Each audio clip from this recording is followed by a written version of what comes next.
Society International. We were Connecticut Cetacean Society 45 years ago, and maybe call it the instigator behind building a whale on the lawn of a museum. But one of the things that has been important to me, I've been in a couple of things. One, I was not hands-on in the cement building the whale. I was in the law school on the other side of the neighborhood and didn't join until just afterwards. But one of my chores, one of my involvements in the year of Conny was to work with others in my group to try to find the original builders of Conny. And it's been a learning experience for me for a number of reasons. One is one of the folks that said, why don't we do a 50th anniversary? And as the calls were made, I realized and became very aware of the fact that when Conny was built, the age group Rob Barstow was insistent couldn't be younger than 14. 14 people in their 60s came out. When they say 130 people, there was 130 people the last weekend of building Conny. Conny took place over 10 months. So you're talking about hundreds of people, all volunteer, getting involved with building a whale on a lawn. The question comes, why is a whale on the lawn? What I found was the instigators were not just a bunch of whale people. These are environmentally minded people, people that truly cared about the world, truly cared about the oceans and whales. Many were the staff of this museum.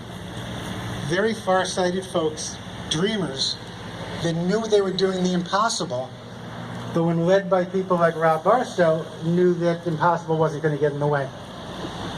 And when you see the movie, if you have a chance to see the movie, and before I forget, those that are here for CSI, those that are the original CSI members, join us after, about around 2 o'clock, behind the main part of the museum. We're gathering to show ourselves that movie. It's an incredible movie. It's playing in the museum downstairs right now, of a project, monumental project that only dreamers could even attempt to do. But it wasn't snuck out here. It was a very progressive-minded, environmentally minded staff at the museum working with the environmental group Cetacean Society, meeting at a local bar, the White Swan, that started the plans for building Conny. The other point which occurred to me as we were celebrating the birthday of Conny, to me a birthday is a one-day affair. We all have a birthday, we celebrate the day, we think of that one day.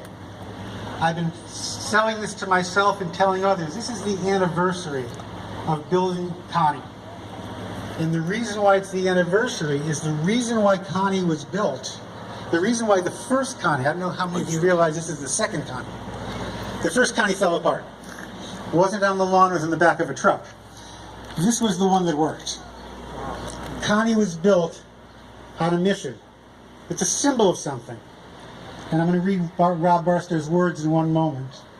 But the point is, when you see the whale, when you bring your children to play on the whale, this whale has become the world's largest, not only the largest statue of a sperm whale in the world, it's probably the largest playscape in the world. But in the end, it's not just an attraction. It was built for a reason. And that reason is that whales were in trouble then, and whales are in trouble now. The difference is, 40 years ago, there were so many people that were so aware of that they got together and they built a whale. 40 years later, in our busy lives, it's amazing how people don't think that way. And humans being the nature of humans, if you don't see it, it's not on your mind. If it's not in front of you, it's easy to forget or overlook. And Robbins Barstow and the crew he worked with knew that that was the case. And the reason they built the whale in West Hartford, of all places, is so people could see what a whale looks like. Keep in mind, at the time Conny was built, nobody had ever filmed a sperm whale in the wild. People knew of whales from dead ones on the beach, the ones that got cut up in whaling. Maybe looking from a ship from the top, you could see them swimming. Jacques Cousteau began that whole thing in the 70s, filming underwater. Now you can see a sperm whale swimming in the wild. This was created from photographs, from research through science. The tale, I understand, came from a whale that was filmed, a dead whale filmed in Russia. these people took it seriously to build a replica, an exact replica of a whale. And though there are no sperm whales for about 1,000 miles, nothing in Long Island Sound, this is for anybody to see this whale, to know what a whale is, what a whale looks like, and to remember them. And that's why I consider this an anniversary. So one thought that occurred to me, I don't know if anybody saw the peace sign. 40 years ago, this is how people greeted each other. 40 years ago, when you were leaving each other, this is how you left. If you had a stranger in mind, you didn't have to worry about the stranger, you got a peace sign. And it's also victory. The sign that you've accomplished your goals, you give the V sign. My suggestion, this is for the kids to teach your parents. When you see Connie, let her know you care. He. It's a he.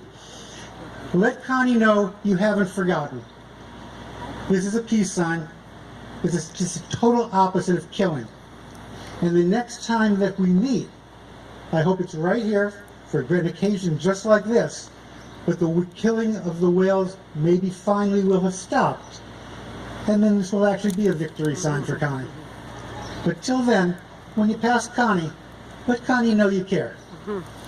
But if I might, I just want to read the words of Robbins Barstow at the time, 1976, when Connie was built, that anybody from the age of 14 up is wanted to help save whales by making history this day with this one-of-a-kind model.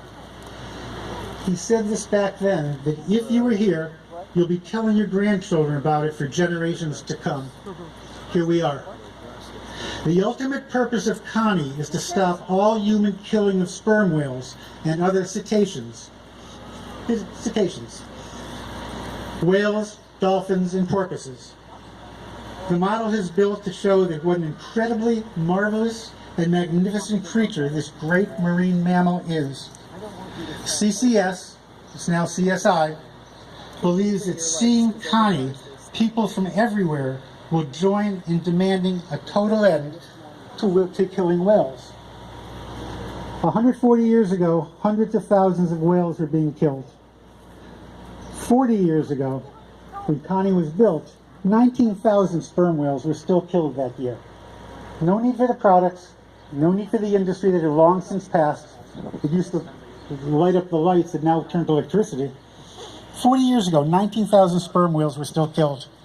Today, whales are still killed by the thousands, and there's no reason for it. So when you see Connie, let Connie know. We haven't forgotten, and we still care. And with that, I want to just give recognition to two very important people.